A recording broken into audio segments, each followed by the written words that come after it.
This is the Juneau courtroom. Who just joined the line? Yvette Soutier, I'm just observing. Thank you.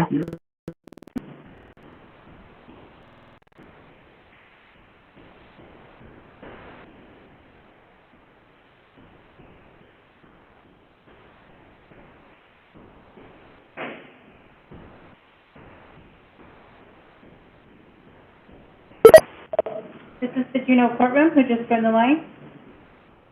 Good morning. This is Margaret Bergerud for Mr. Nelson. Thank you.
Juneau Superior Court is now in session with the Honorable Amy Mead presiding.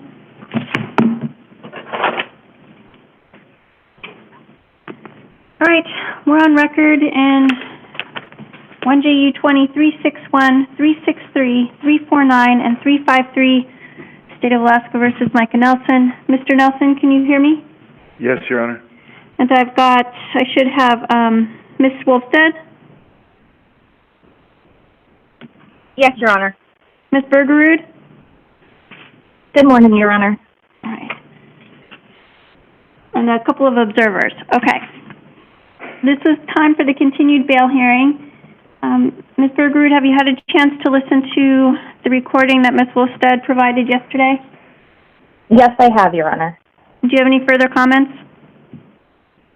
Well, Your Honor, I would point out a few things. I would reiterate that this phone call happened prior to the court having entered a no-contact order, and I fully think that was Ms. Wolfstead just hadn't looked at the dates hard yet, so that contact was not in violation of a court order. I did listen to the entirety of the conversation. I did not hear attempted tampering or collusion.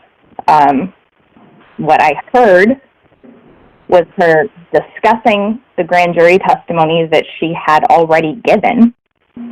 I heard her say that she told the truth. And then I heard the two of them having a conversation about their future and their relationship going forward.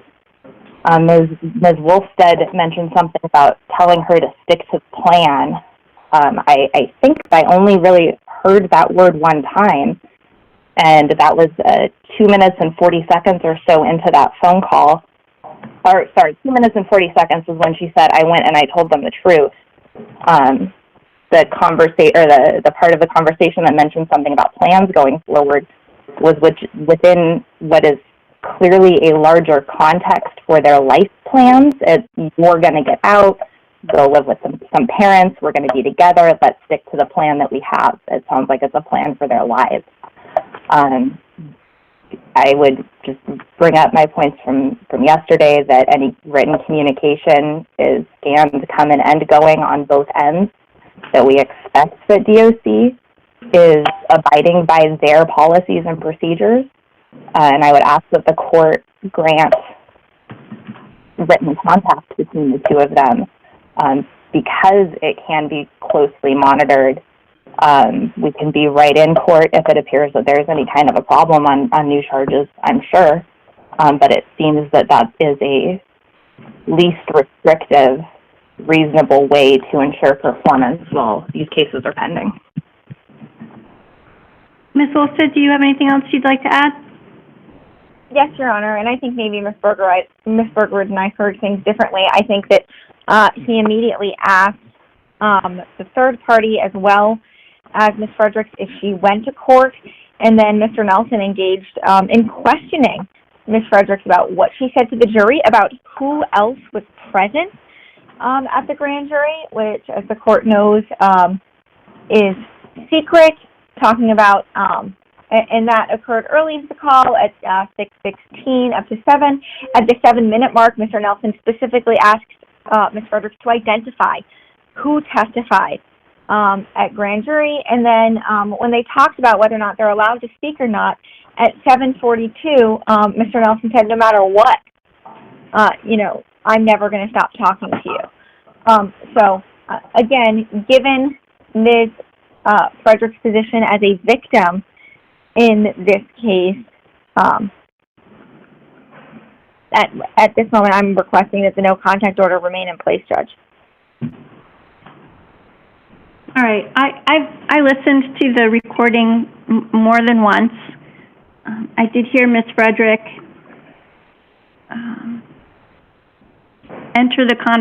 begin the conversation by volunteering what had happened at grand jury and stating, telling Mr. Nelson what she said.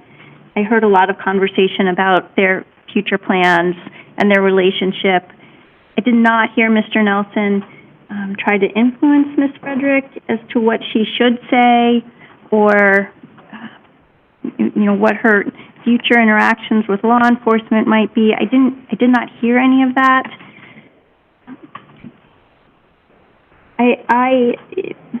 Given that Ms. Frederick is the victim, the alleged victim in this particular case, I'm going to allow written communication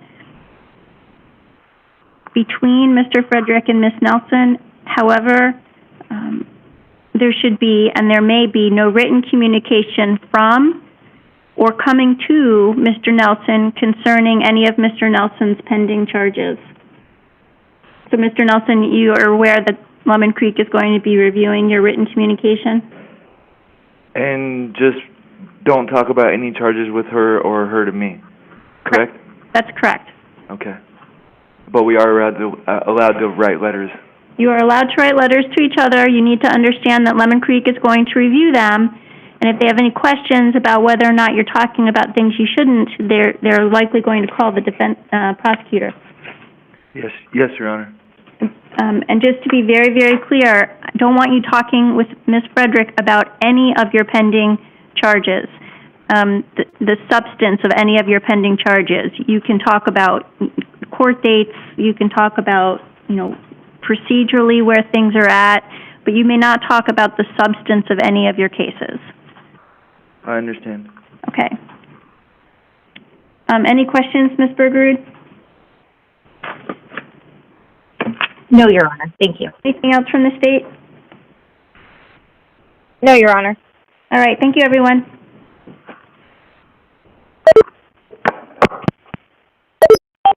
The chairperson has disconnected. The conference will now end.